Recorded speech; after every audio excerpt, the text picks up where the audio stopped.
আসসালামু আলাইকুম। কেমন আছেন আপনারা? ছোট বড় সবার পছন্দের পিৎজা রেসিপিটা নতুন রূপে নিয়ে এলাম, তবে অনেক বেশি টেস্টের সাথে।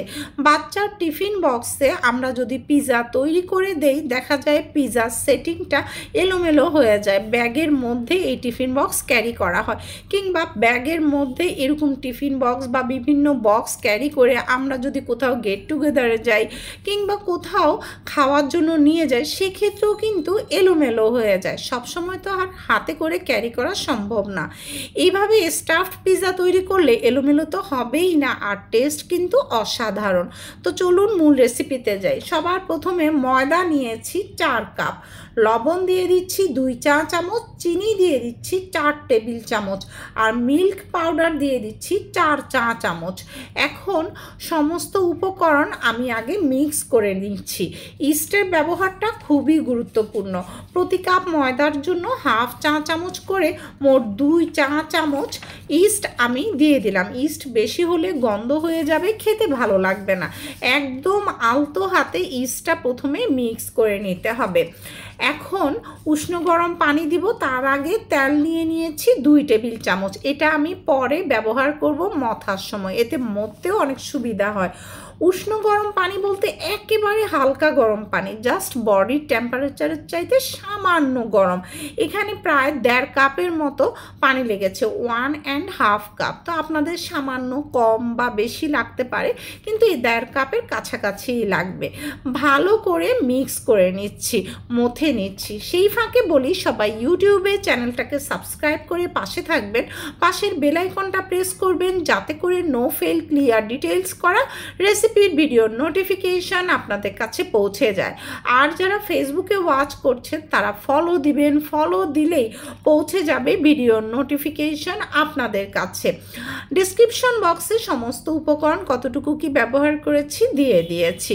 তো এখন দেখুন, আমি অল্প অল্প করে তেল দিয়ে এটাকে মথে নিচ্ছি। তো এতে মথাটাও অনেক সহজ হয়ে যায়। 7-8 মিনিট অনবরত মথে নিতে হবে।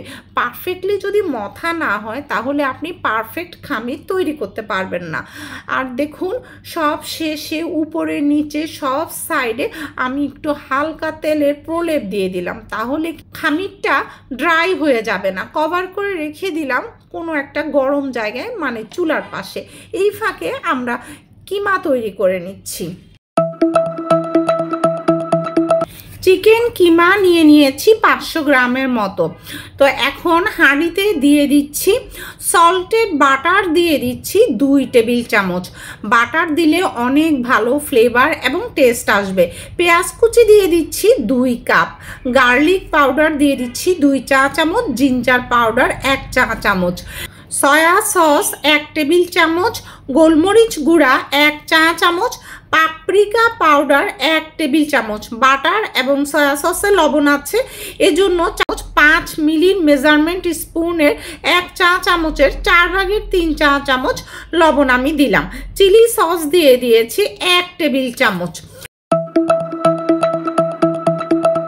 সমস্ত উপকরণ ভালো করে মিক্স করে নিচ্ছি। এখন কভার করে অল্প আঁচে কুক করছি। প্রথম দিকে একদম দলা দলা ভাব চলে আসবে, এই জন্য ভেঙে ভেঙে দিতে হবে।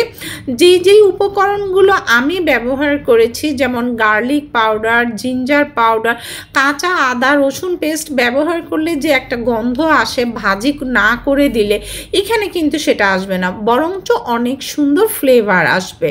তো দেখুন, কিমা কিন্তু তৈরি হয়ে গিয়েছে, পানিও শুকিয়ে গিয়েছে। এখন ঠান্ডা হওয়ার জন্য রেখে দিচ্ছি।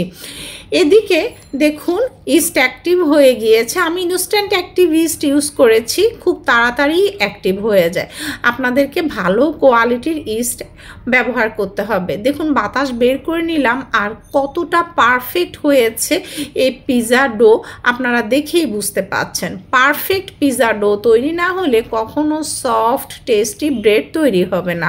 এখন ময়দা আমি ছিটিয়ে দিলাম, আর আমি গোল শেপের বোর্ড ইউজ করছি, তাহলে আমার সবগুলো পিৎজার যে একটা পরিমাপ ব্রেডের, সেটা সহজ হবে। আপনারা দেখতে থাকুন, তাহলেই বুঝতে পারবেন। একদম সহজ এই স্টাফ ব্রেড পিৎজা তৈরি করা।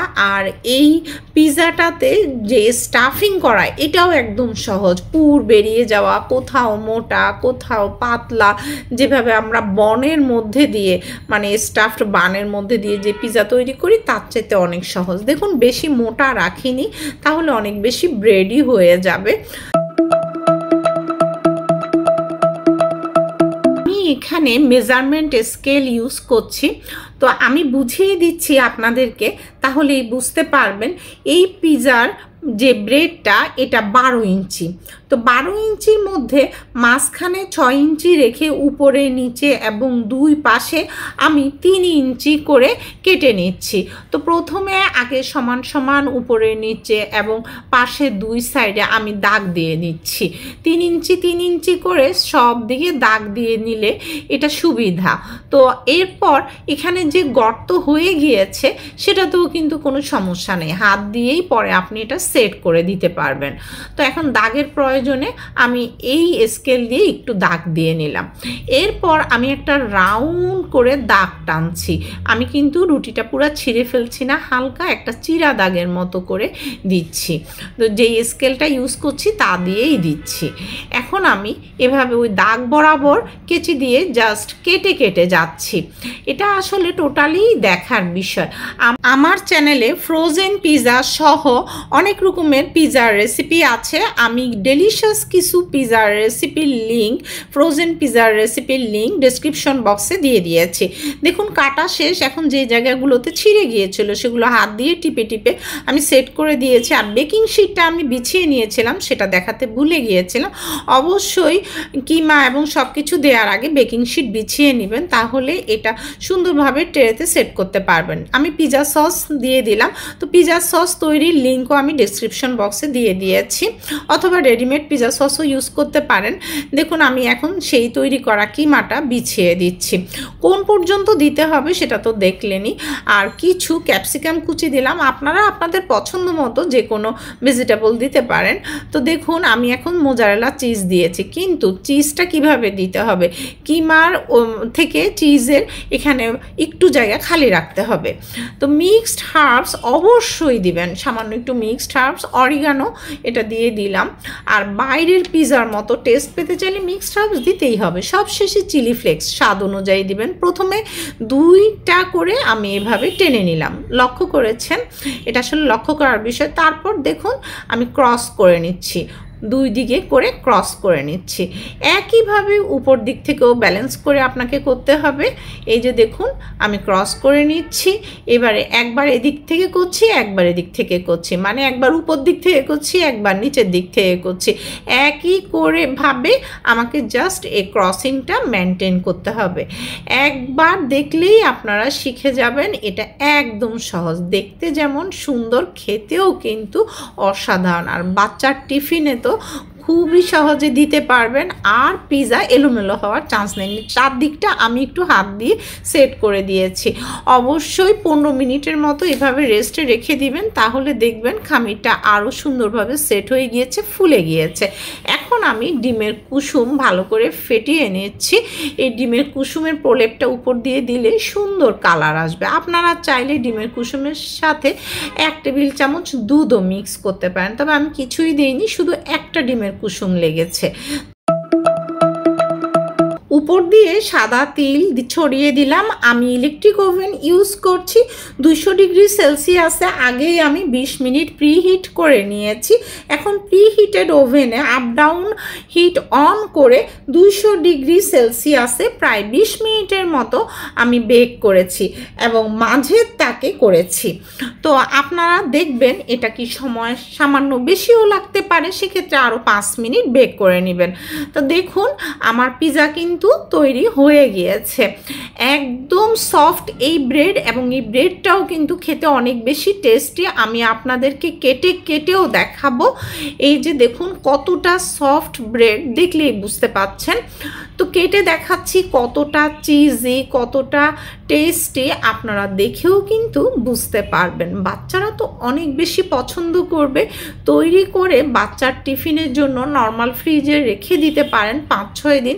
যখন তখন ওভেনে গরম করে ফয়েল পেপার মুড়িয়ে আপনারা টিফিন বক্সে দিয়ে দিতে পারেন, কিংবা বিকালে চায়ের সাথে বা বাচ্চাদের যখন তখন আবদার মেটাতে।